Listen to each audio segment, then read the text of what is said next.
What is going on, world? What's up, YouTube? It's Zero here. Today, I'm bringing you guys a brand new episode of the 8 Below Show. Welcome, everyone, to 8 Below.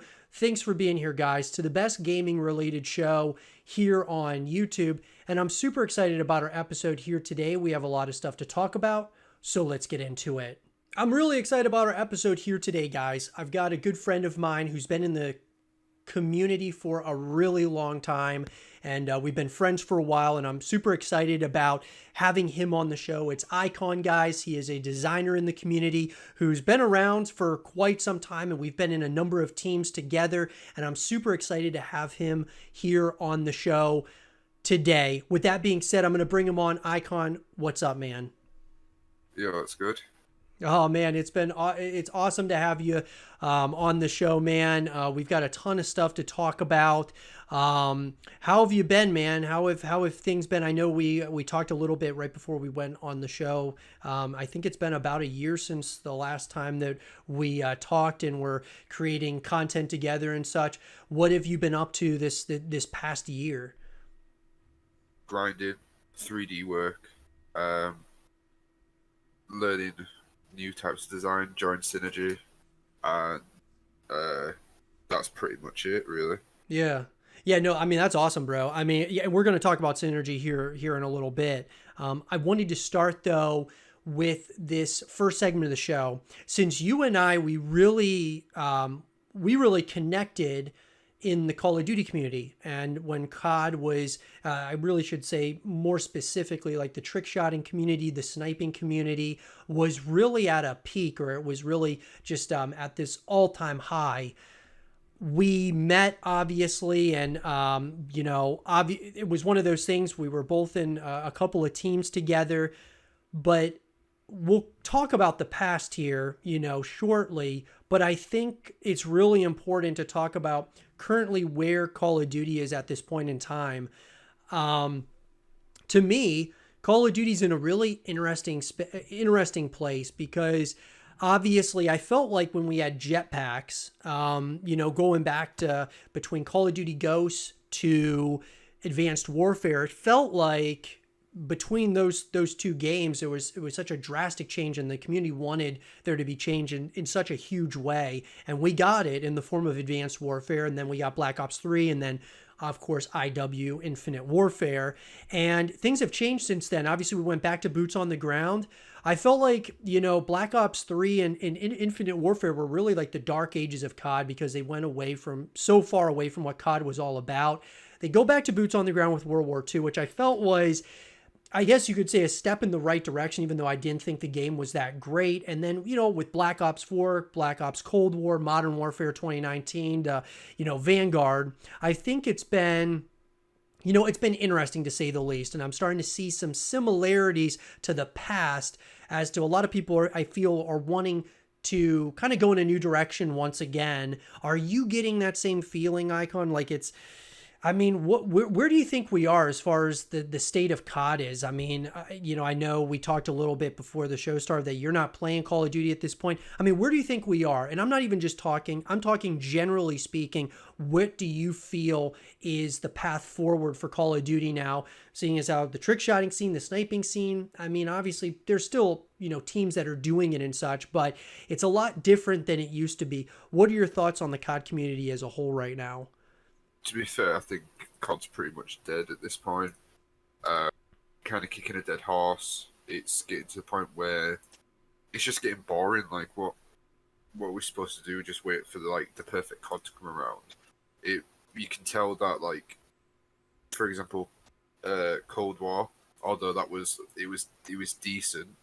You could tell that they, like, Treyarch knew full well that people wanted, like, Black Ops 2 remastered, so they were literally just bringing out Black Ops 2 maps, and it just kind of got to the point where I was really excited that they were bringing out maps like Hijacked and old Black Ops 2 maps, but then I'd get on and realise that I was still playing Cold War, and I feel like Vanguard came out and that was boring. The only thing keeping it alive is Warzone, and even that's pretty bad.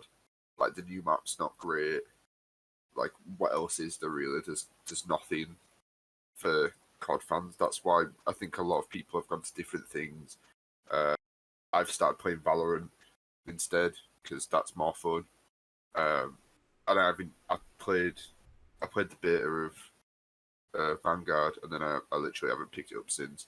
I don't think the new COD's going to be any better. I'd rather go back and play Modern Warfare for a whole another year, and even then I can't really say whether I'd actually play the new COD or pick up the new COD. If they do a beta, I'll play it, but yeah, I don't have any high hopes for the franchise moving forward. So, I mean, I guess, I disagree that I think certain elements of COD is certainly dead, or it's like almost, pretty much like almost dead in the water at this point. I do think COD still has a really, passionate fan base that I think moving forward, if it's dealt properly, which we're going to talk about the Xbox acquisition of Activision Blizzard here a little later, but what do you think Call of Duty needs to do? Like, let's just say for you personally, obviously there's talk that the COD of 2022 is going to be Modern Warfare 2, in some way, shape, or form. There's also rumor that Modern Warfare 2 Remastered is something that could potentially be happening as well. I guess, Icon, what is it that, for you, what would bring you back to COD? Would it be Black Ops 2, like a remaster of it? Would it be Modern Warfare 2 remastered? Would it be Jetpacks? What would bring you back probably full-fledged into the Call of Duty scene? Or do you think that kind of ship has sailed like you probably never would? To be fair, I have no clue. I really can't answer that. It's one of the things where I'm not interested in it enough to actually like come up with that ideal situation that I'd be interested in. Again, Black Ops 2 Remastered would be quite fun. However, there's already things like Plutonium, which is already a thing. There's already IW4X for Modern Warfare 2 stuff. So if they remaster it, I can't really see it being anything great. And to be fair, the way they've been going recently, I wouldn't even trust them to do it properly.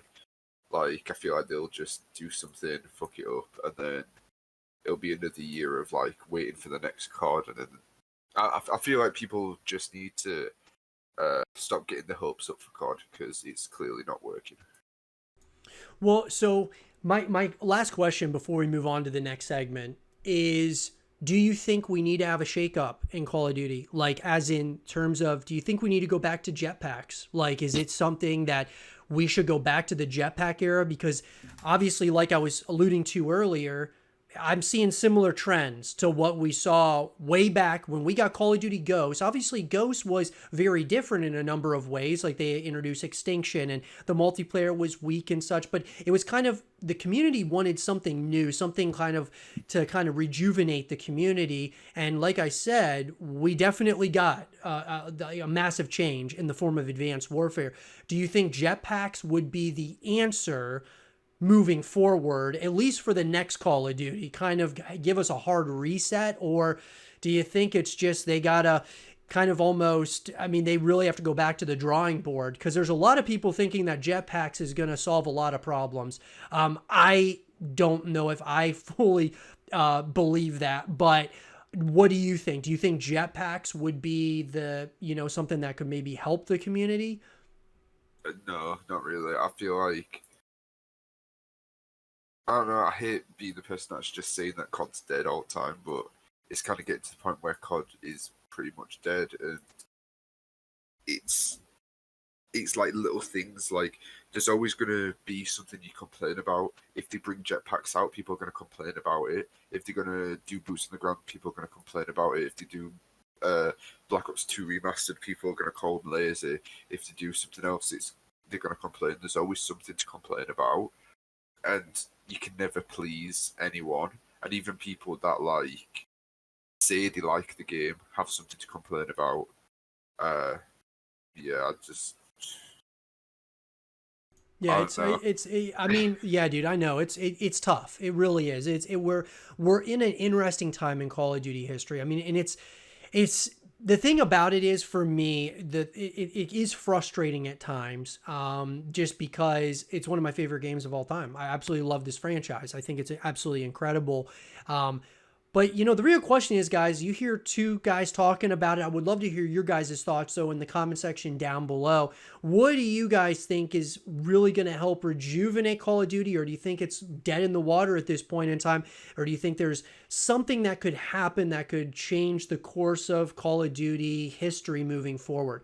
Let me know in the comment section down below. And for more Call of Duty content and videos, stay here with Zero TV. In this next segment of the show, we're going to talk about the design community, guys. I have been very vocal over the course of time, guys, that designers, as well as even editors, are some of the most underrated individuals in the community. And when I say the community, guys, I'm talking primarily the gaming community. It's one of those, positions within these gaming organizations that obviously is looked at. Obviously people always want there's always going to be a need for designers and such, but they don't get the credit, in my opinion, that they should be getting.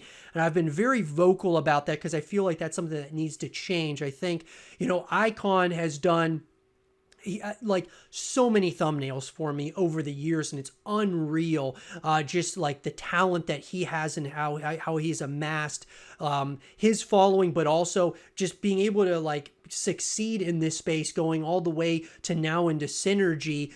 So I think, Icon, this is a segment that I think is really important for you. I think a lot of designers that are watching this video are going to be wondering, what are the best ways that they can kind of maneuver in this landscape of the gaming community. And let's just kind of take your path, for example, as to, what did you have to do to really get noticed and get that exposure? Was it just a sheer amount of, content, or a sheer amount of just producing a lot of different types of designs? Or was it taking your time with different, specific designs? What was it that you did? And what do you think people need to do moving forward to get somewhere in the design community? I think it's easy to be overlooked in the design community, and I feel like it's easy to be overlooked. It's hard to stand out, and it kind of feels like you can sometimes be in a stuck place. For me, it was I was free agent for a while, and I felt stuck. So I tried to join a team. I joined Omen, and then while I was in Omen, I found that I really enjoy 3D work, and from that experience of like starting to do 3D advertisements, I realized that I felt kind of stuck in Omen. Nothing to do with Omen being a bad team or anything, or nothing negative about the team. It was just I personally felt that I could do more if I wasn't in the team. So I eventually left, and I was a free agent. Maybe about 6 months or 5 months ish. And during that time, I was grinding for Obey, Synergy. I was doing different sorts of advertisements. I was improving my skills. And then kind of felt stuck again. And I got picked up to Sins, which is Synergy's B team. And then after about a week or two, I got into the main team, and I feel like if you feel stuck, sometimes considering change is a good thing. A lot of people are scared of change and just kind of stick to what they know. But if you don't change, then you might miss an opportunity that might present itself if you do the change. I started off, when I came back to the community in 2020, I was doing anime headers, and that only got me so far. And I wouldn't be where I'm now if I'd just do anime headers. So the fact that I decided to go for it and change what I was doing has helped a lot. And now I've decided to change what I'm doing again. I'm still doing 3D advertisements, but I'm trying to merge 3D and esports stuff together, and that's working out quite well for me. Yeah, man, that's awesome. I think like your path has been it's been really cool to watch, man, because I think that a lot of people don't realize just how much work and how much time it's taken you to get to where you are right now. I mean, yeah, you came back into the community going full fledged in 2020, but it's like you know, it was almost like you had to start all over again because with contacts and all of those things, I mean, we had built, you know, something pretty special years ago back in 2013 to like 2015. And you know, it was really special when we were both in, you know, Major Militia and Team Psycho, and there was a lot of like really awesome things to be excited about because we knew like tons of people in the gaming community. But then it, you know, it changed, and obviously things happen, and you know, ended up being out of the community for a period of time and then coming back. It's really awesome seeing where you've come so far, even in a short period of time. Like, you came back into the community a couple of years after I had started my new YouTube channel. I started my channel in 2018. I've been creating consistent content, and you've been able to really maximize every single step of your path at this point. I think that's it's just awesome, dude. One of the questions though that I've got for you, Soar Crudes, one of the owners of SOAR, he posted, you know, a number of days ago, a tweet, and that tweet was kind of talking about recruitment challenges. I want to get your thought on recruitment challenges because you mentioned that you were able to get into synergy and such, their B team to their A Yeah. team, and you know, when we talk about like recruitment challenges, Soar Crudes had mentioned that he's like, I can't believe something along the lines of, I can't believe that people are still going for recruitment challenges because the teams that are putting these recruitment challenges out already know who they're going to pick up before the challenge is even done, which I don't know how true that is. It may be true. It may, you know, may depend on the team. What are your thoughts on recruitment challenges at this point? Let's talk specifically, like specifically about the design community. Do you think it's worth going for recruitment challenges, or do you just got to be, you know, posting that content or posting those designs and tagging a bunch of teams or tagging individuals that are ownership of those teams? What's your thought on recruitment challenges at this point in 2022? Recruitment Challenges 100% worth it. There's no uh, negative to really going for a recruitment challenge. And I feel like it whittles down the people that actually want to be in the team. And recruitment challenges are good because it's not a lot. I feel like a lot of people see it as just a way for teams to get free work, but at the end of the day, it's not. It's nothing like that. It's to show. It's to give people a chance who wouldn't usually get noticed because it is very easy, like I said before, to be overlooked as a designer. So stuff like this, there's some really underrated people. For example, synergy recruitment challenges going on at the moment, like for designers, and there's a load of underrated people that are going for it, and some of them people might have been overlooked, not purposefully, but they might have been overlooked for a number of reasons, and it's a good thing that they're now getting an opportunity to show themselves and show that they're interested in joining Synergy, and it's not. There's nothing wrong with recruitment challenges at all, and I feel like it's very easy to say something like that when you're already like well established in the community. It's very easy to say that the teams already know what they're going to pick up, but at the end of the day, if you're not in that team, you don't know what's going on. Like, let's be honest. And no disrespect to Crude or anything, but it's one of the things where you can't really speak for other teams that you're not a part of. If you have an inside into one team or another, then fair enough. But a lot of the time, that's not the case, and I feel like it's very easy to.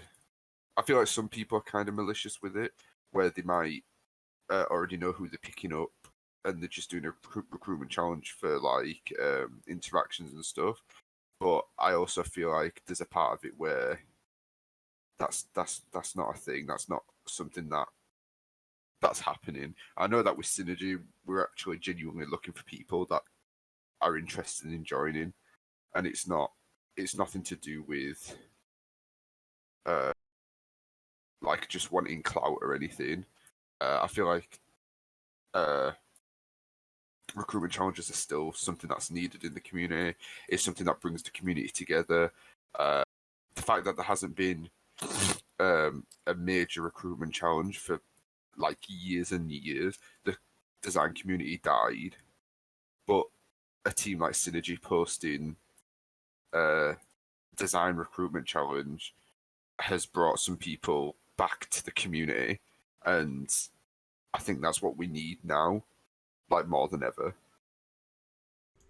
Yeah, I mean, yeah, dude, like I love what I love what you're saying. I think that our recruitment challenges are needed for sure. I mean, I remember when we were, when we were in major, and I mean, we would put out a recruitment challenge. It was like we were going through every submission. It was not like, oh, I know for a fact that I'm going to be picking these people. It was always, wow, I can't believe all of these other people I've never heard of that are hitting unbelievable trick shots, like hitting incredible, like sniping feeds and things of that nature.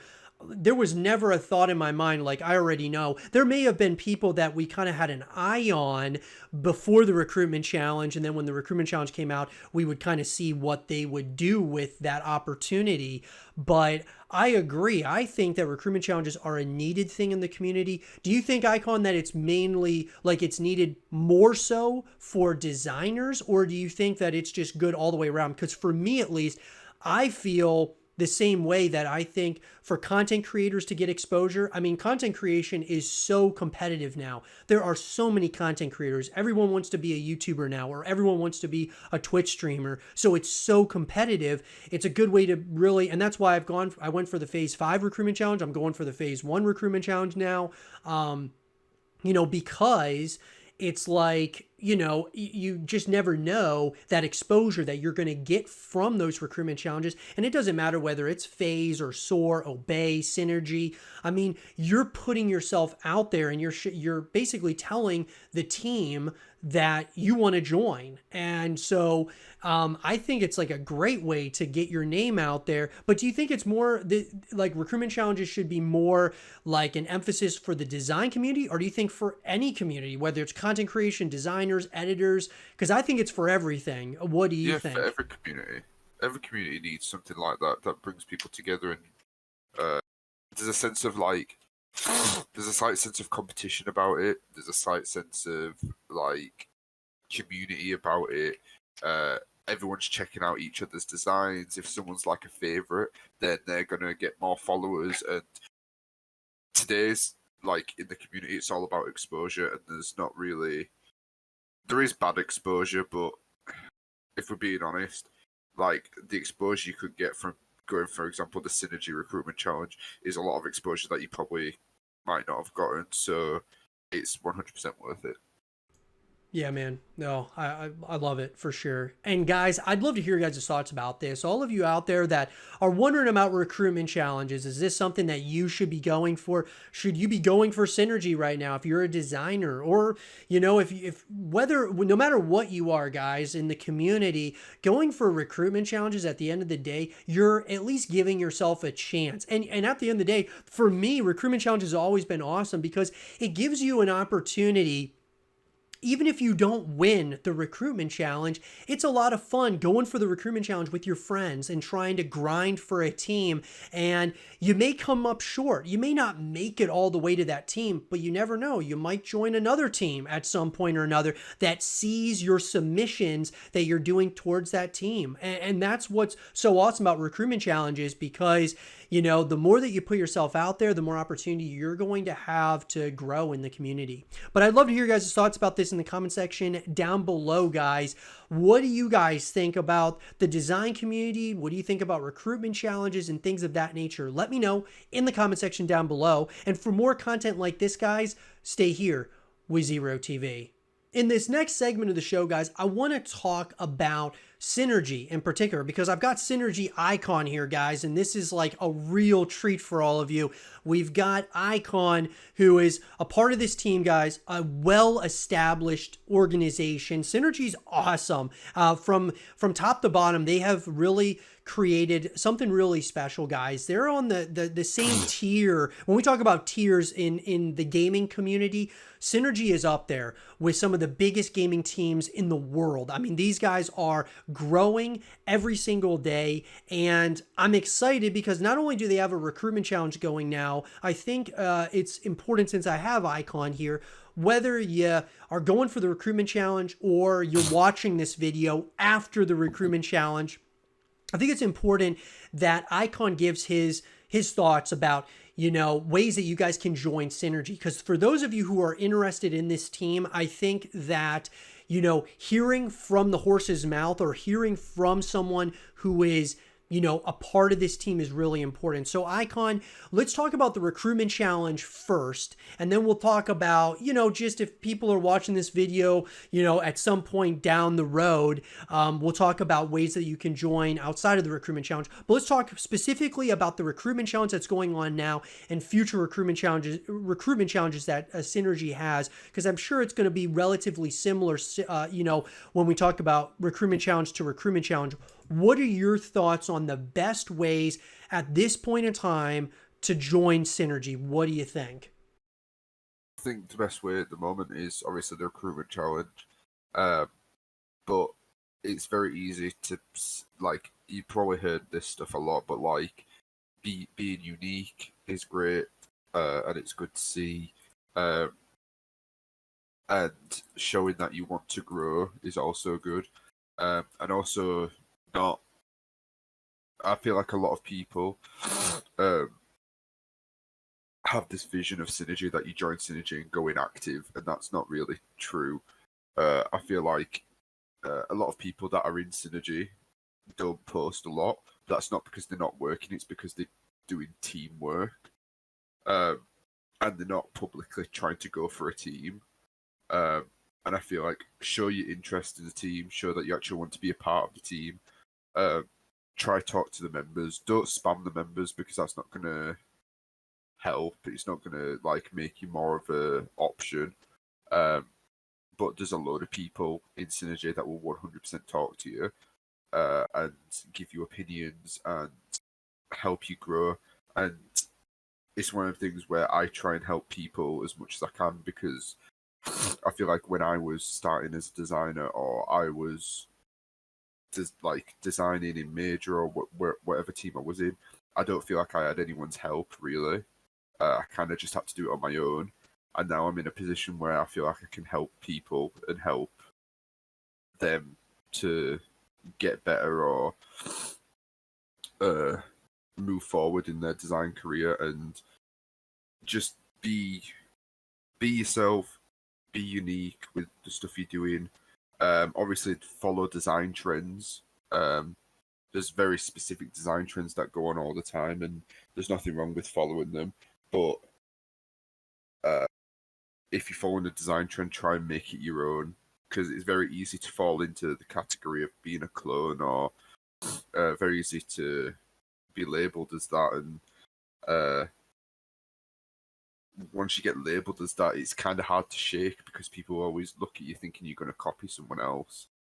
But yeah, at the moment, the best way to join Synergy is the recruitment challenge. And I'm pretty sure it's on until like the 28th.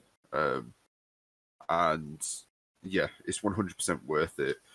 And even if you don't get in, you're on the radar. And even if you don't get into Synergy, you might be offered Sequence. And Sequence is a nice growing place to potentially get into Synergy. So either way, it's like no one's really losing. Yeah. Wow, man. Like, just hearing you talk got me like all excited. Like, you got me like, oh man, dude, now I want to go for Synergy. Because when you were talking about how the team is so much like there's things going on behind the scenes, people think, oh, there's a lot of, inactive members and such. And you're talking about how they're working as a team to create content or whatever it is behind the scenes. That's awesome, man. Like that, guys, if you want to join Synergy, definitely this is an opportunity, obviously. And I think that Synergy, obviously behind the scenes, you don't see exactly what's all going on. And that's why Icon being here is huge, because he's giving you kind of a glimpse behind the curtain as to what's going on behind the scenes. There's a lot of, moving parts over there. This is a growing organization. And even having those team members, because I've been in teams before where the leaders and such don't even talk to you. Like, you'll message them and they'll respond to you weeks later and such. It's awesome to know that people in Synergy will talk to you. They want to help you grow and such, because if you grow, you're helping the brand grow as well. And that's what's so awesome about it. But yeah, guys, if you want to go for Synergy, obviously the Recruitment Challenge is going to be your best way of getting into the team. And with that being said, obviously making it known that you want to join this team is a big deal as well, guys. Putting yourself out there and being yourself are some of the things I got from Icon. But with that being said, guys, like I said, you guys can check out Synergy and their Recruitment Challenge going on now. Go over to their channel, check that out as well. And of course, check out Icon at the exact same time. With that being said, though, guys, I hope you enjoyed that segment talking about Synergy. Let me know what you guys think about it in the comment section down below, and let's have a real conversation about it. With the acquisition of Activision Blizzard by Xbox, I want to talk in this next segment of the show, guys, about what this means for the future of Activision Blizzard titles, and Xbox obviously being kind of at the forefront now. They are the little brother no more to PlayStation. Obviously, Xbox buys Bethesda, which was a massive deal. Buying Activision Blizzard, I think, topped it by a pretty wide margin of the Bethesda acquisition. Xbox has taken a very aggressive approach to be kind of like the Netflix of gaming, whether you're talking Xbox Game Pass, all the exclusive content that they're creating. Xbox no longer wants to be known as kind of the console that doesn't sell as well as PlayStation or as well as Nintendo. They want to be up there without question. You can see it just by these recent acquisitions. Now, I've got Icon here, guys, one of the designers for Synergy, and I want to talk about this because, in particular, Icon and myself, both of us really came up in the Call of Duty community. Xbox obviously acquiring Activision means that they're acquiring Call of Duty. What does that mean for the future? There's been obviously earlier in the show talking about how Call of Duty has kind of lost its way from a number of different perspectives. That being said, though, with the Xbox acquisition, what does this mean for Call of Duty? Could Call of Duty go exclusive to Xbox? Should it go exclusive to Xbox? And what would Xbox do here to kind of change the narrative, so to speak, for Call of Duty, even though it's still a juggernaut, still being one of the best-selling games year over year? But what is Xbox going to do that's going to change that? Icon, the first thing I want to ask you is, do you think that Call of Duty should be a console exclusive in particular to Xbox? And do you think this is something that could be good for the series? Do you think it would be bad? What do you think about it? I don't think anything's going to change with like Xbox picking up Activision. I think they're just going to let Activision do what they're doing. From what I've seen, they're going to keep the same like company structure. So I don't see Call of Duty being a Xbox exclusive. I don't see anything like that happening. I feel like, yeah, it might come to Game Pass, which would be cool. But other than that, I think it's just going to kind of stay the same. They're going to let Activision do what they do. And obviously under Activision, you've got Infinity Ward, Treyarch, Raven, Sledgehammer. So I'm guessing they're just going to let them do what they were doing in the first place. But obviously, they're a part of Xbox now. But I don't think anything is going to change specifically for Call of Duty anyway. Yeah. Now, do you think other games for Activision Blizzard, like Diablo, StarCraft, Overwatch, for Activision, obviously you've got like Candy Crush, you've got, the Call of Duty series, which is what they're, of course, best known for. Do you think there's going to be a number of those titles that go to be just a console exclusive for Xbox? Or do you think, because I've stated this before, that I'm a little bit hesitant to say, I actually think that Xbox making Call of Duty a console exclusive would actually be really bad for COD. Call of Duty's been one of those games that's been, you know, anyone can play it, whether you're on PC, Xbox, PlayStation. There's so many different ways to play it. Call of Duty Mobile, you can play on your phone. There's all kinds of ways to connect with it. So I've said that Call of Duty being a console exclusive would actually be really bad. It would definitely help Xbox because Xbox, you know, they're going to sell a lot more Xboxes moving forward. But I think the overall sales of Call of Duty would drastically drop. We've seen Halo Infinite's done really good as a console exclusive. You know, Gears of War does well. There's a number of games that are console exclusives that do well for Xbox, but Call of Duty's on another level when we talk about sales and such. So I can't see it going to be an exclusive anytime soon, if ever. And I don't think that it should. But other games, I think there's a possibility we could see, you know, changes there for, you know, being console exclusives. Do you think there's going to be the vast majority, obviously with Bethesda being bought out by Xbox, we're talking Elder Scrolls, we're talking Doom and Prey and all of these different titles that Bethesda holds. I think there's a good chance that a lot of those are going to become console exclusives because Xbox wants you to buy an Xbox. It's obvious. But do you think there's other titles that Blizzard holds, that Activision holds, that will be console exclusives? And which one would you say is most likely to be a console exclusive for Xbox? Honestly, I feel like the major titles that they have, whether it's with Bethesda or Activision, I feel like it's a stupid idea not to make them like cross-platform and multi-console, just because they'll be saying goodbye to a lot of money, and that's just really bad business. But I can definitely see some of the games that have more of a dedicated fan base becoming exclusives. For example, maybe like Doom.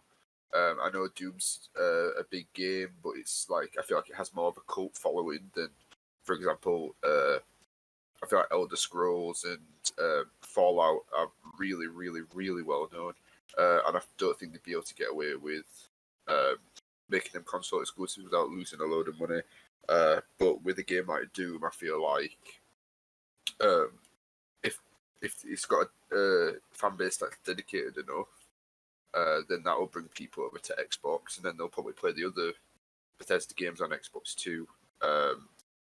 But yeah, I feel like, yeah, if I had to say one, it'd probably be Doom. But with the rest, I feel like it'd just be a bad decision, money-wise, for them to not allow them to be on PS4 or any other console. It's going to be interesting either way. And guys, I'd love to hear your guys' thoughts about this in the comment section down below. With the acquisition of Activision Blizzard by Xbox, what games do you think will be console exclusives to Xbox, if any? Let us know in the comment section down below. And for more Xbox content and videos, stay here with Zero TV. Call of Duty 2022 is one that a lot of people are talking about at this point. You know, there's obviously talk that could Call of Duty 2022 be a Modern Warfare 2, which is most likely the direction we're going in? Could it have jetpacks? Could it be boots on the ground? What is this title going to encompass? And we're going to talk about that in this segment of the show, guys. What Call of Duty 2022 should be at this point in time. So let's talk about it. So Call of Duty at this point, guys. We have Call of Duty Vanguard, which I like Vanguard more than some of the other World War II titles out there, but it's certainly not the best of the best. It's definitely, not up there with some of, my favorite Call of Duties of all time. That being said, would we ever see a change, kind of like what we had from Ghost to Advanced Warfare, where there's, obviously no longer boots on the ground. We go to jetpacks and the jetpack era once again. I think it's a possibility. Now, Modern Warfare has never had jetpacks. We had Infinite Warfare that had jetpacks. Could they do that in Modern Warfare? Sure, I'm sure they could. Do I think they will? It's a tough question at this point, guys. Part of me thinks that they may go in that direction simply because so many people want them to start changing things up in the Call of Duty community. So I'm feeling like there's a possibility of it. There's also a possibility that they're going to bring out an MW2 remastered, which I think could be something really special and something we've been asking for years. I feel like it should have been something that was made and brought out years ago, but that's neither here nor there. Call of Duty 2022, I think, is a really big year for Call of Duty, because if this game does not crush as far as from a perspective, not only a sales perspective, because we know it's going to sell, right? But I'm talking from people who have been in Call of Duty, in the Call of Duty community for years. I think this game could be very well the turning point of the rest of Call of Duty's history, however long that may be. I think this game, there's so much on the line here, because if this Call of Duty does really well and is well received by critics and gamers and fans, if it's something that a lot of people really enjoy, I think we could be in for a really great, comeback, so to speak, or resurrection of Call of Duty. But if this is just going to be another Call of Duty that's going to be the same as all these other, CODs that have, been coming out, as of recently, where there's not a lot of innovation there, I think we could be in a really tough spot moving forward with the community. That being said, though, Icon, I've got Icon here, guys, still, and, you hear some of the rumblings, the speculation, the rumors of Call of Duty 2022. Is this Call of Duty, in your opinion, really important for the future of COD? Do you think that it doesn't really matter because it's already going down a certain trajectory? What are your thoughts about COD 2022 being the savior, or could this just be a Call of Duty that you feel you don't have a huge amount of expectation for? I feel like it might be important to the fan base that is dedicated to it, but me personally, I don't think it's important. I think it's just, I heard a rumor that they were going to start bringing them out every 2 years rather than every year, which would be, I think, a lot better. Just because it means that they're spending more time on it. And even if they did a beta and then waited a while and actually push the date back if they needed to so they can make a good game. But I feel with the whole Modern Warfare 2 things, I think that's got a lot of people excited for it. But I don't know, I feel like people just want something. I feel like people don't know what they want, they just want something. And at the moment, it's people want a Call of Duty that they can play, and everyone disagrees on what they want. So I feel like no matter what game comes out next, it's just gonna, it's either gonna barely survive or it's just gonna flop instantly. I think, so many people in the COD community, I think we all want something great. I think we all want a universally accepted COD. I feel like we haven't had it in a while. To me at least, you got to go back to Black Ops 2, MW2. Those felt like they were universally accepted by everybody as the greatest CODs ever. You could say COD 4, obviously if you want to go back a little bit further, but it's been a long time since we felt like we really had a Call of Duty that was something really special. Now, there was a lot of hope around Advanced Warfare. I remember, when we were in Major, Advanced Warfare, Black Ops 3, those were the two CODs that really, were kind of put us on the map. I would say Advanced Warfare primarily was what kind of got us really into the community and such in a pretty major way. And so I always have a piece of me, appreciates Advanced Warfare for what it was. Now, I feel like they took it too far when it came to Black Ops 3 and then especially Infinite Warfare. But, would Jetpacks bring us back to something special? Or do I think, part of me has thought to myself, maybe they just need to do a Call of Duty. It's just called Call of Duty, and it's basically everything that we love about COD within that game. So it's got, elements of MW2, elements of Black Ops 2, Black Ops 2 maps, MW2 maps, and it gets updated consistently. It'd be a huge risk, a massive risk for the developers and the publishers, because if you only make one game and it's just called Call of Duty, you're kind of going the long route like CSGO or some of these other titles like League of Legends, you're going the long route there. But could it be more beneficial, and could you keep the community really together? Could it be really better for like a competition perspective, like for the CDL, the Call of Duty League? Could it make the competition a lot better? It's hard to say. There's a lot of pros and cons to whether they should go in a totally new direction. Should they just create one Call of Duty and that's it? Should they make it every other year? There's so much here, but either way, I truly believe that Call of Duty 2022 is going to dictate the future of COD, because I feel like there's a lot of the people in the community are at a breaking point right here, right now. So this next COD that comes out, it has to do well, not just from a sales perspective. I'm talking it's got to do well all the way around for this thing to kind of be pointed back in the positive direction for everyone, universally for everyone in the community. Because there's still people that love Vanguard. There's no doubt about it. But there's a lot of people that don't like it. And what I'm saying is that I think we need a COD that's universally accepted as a great Call of Duty, like we had back in Black Ops 2 and MW2. But let me know what you guys think, guys, in the comment section down below. We're going to be getting more news, and I'll be sure to keep you guys up to speed as more information about comes out about COD 2022. What are your guys' thoughts? Let me know in the comment section down below. And for more Call of Duty 2022 content and videos, stay here with Zero TV. When I got my start in the Call of Duty community a number of years ago, guys, it was really centered around trick-shotting and sniping in Call of Duty. And that's really where the Call of Duty community actually really started. It kind of originated with sniping. When we talk about optic, when we talk about trick-shotting, we talk about phase, and it kind of started there. And then the community was built around sniping and trick-shotting. And then it kind of evolved and became, pub stomping, to all these different ways in which you could connect with Call of Duty. The question is especially with the rumors and speculation that MW2 is going to be remastered here in the foreseeable future, could trick-shotting and sniping kind of come full circle? Could it return in a major way? We know there's plutonium. We know there's, people that still trick-shot on games, even like Vanguard. And trick-shotting has even seeped into games like Fortnite in a pretty major way as well.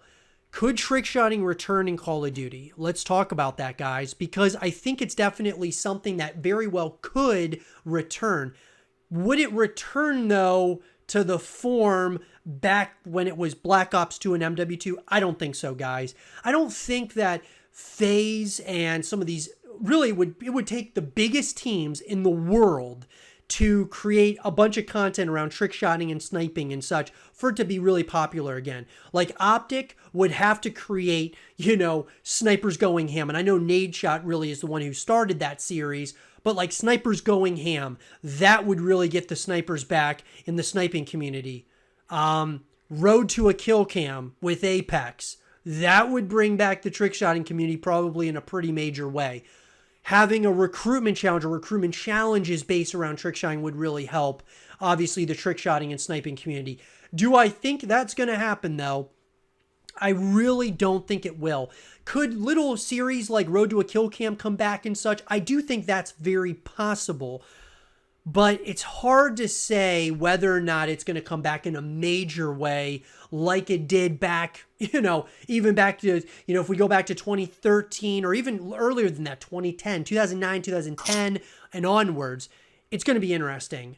Icon, I've got you. You're obviously a designer within Synergy, one of these big teams that really started in the trick-shotting and sniping community. What are your thoughts here? Do you think trick-shotting could return with the popularity that we have in Fortnite with trick-shotting? Do you think it could come back, especially if they're bringing out games like MW2 Remastered? I think there's always room for trick-shotting to come back. I feel like it just depends if the game's right. But I think that a lot of people already have. If they want to trick-shot, they're on plutonium. They're on IW4X. I feel like there's a lot of options for trick shotters at the moment. So I feel like I don't think a Call of Duty is needed to save that. But I think that Call of Duty could always be I feel like Trick Shot could always come back if the Call of Duty is good. Yeah. No, for sure. I think it really comes down to the game, number one. I think there is a lot of people, it's a niche community, but I think a lot of people really, there are people who still like to trick shot. So should people be able to? Absolutely. I think that, what makes Call of Duty so great is over the years, right, was the different ways that you could connect with the title. So like if I'm a trick shotter, I could trick shot. If I was a sniper, I could snipe. If I was, a pub stomper, I could do that. If I like zombies, I could do that. If I like Spec Ops, I could do that. If I just like the campaign, I can do that. There were so many ways to connect with Call of Duty. And there still are a lot of ways to connect with Call of Duty. But I think that Call of Duty is not as universally accepted anymore in the community as the game like it used to be. And I think a lot of that just changed with, after Black Ops 2 came out. They just changed, different things have changed in Call of Duty. Let's put it that way. And I mean, even a simple thing like having the intervention return. We asked for the intervention to return ever since MW2 was out, and we never got the intervention again.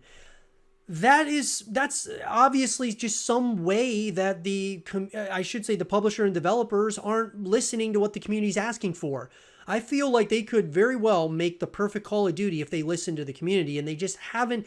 They've listened in certain ways, but they haven't listened all the time. And, obviously we don't expect them to listen all the time, but we playing the game know what we want as a community. And I just think that it really comes down to the developers creating the things that we want out of Call of Duty moving forward. And I think trickshotting should definitely play a part in the next generation of Call of Duty and gaming as a whole, because it's obviously seeped over to like Fortnite and games of that nature. Even Apex Legends people are trickshotting on. That being said though, guys, do you all think that trickshotting and sniping will return in the future in Call of Duty? Let us know in the comment section down below. And for more Call of Duty content and videos, stay here with Zero TV. And with that being said, everyone, I hope you guys did enjoy this episode of the 8 Below Show. And if you guys did, make sure you hit that thumbs up button, guys. And by the way, I want to thank Icon for coming onto the show. Absolutely awesome having him here on this episode of the 8 Below Show. You guys can check out all of his places that you can connect with him, whether it's on Twitter. Obviously, you can see all of his different graphics and things that he's creating in the design world in the description down below. But yeah, guys, leave a thumbs up if you guys would. It helps out the YouTube channel in a massive way. Thank you so much for all the support you guys have been giving me up to this point. If you subscribe to the channel, you'll get notified every single time a new video goes up on the YouTube channel. Stay positive, guys. Just keep grinding. And as always, I'll talk to you guys all in the next one. Peace.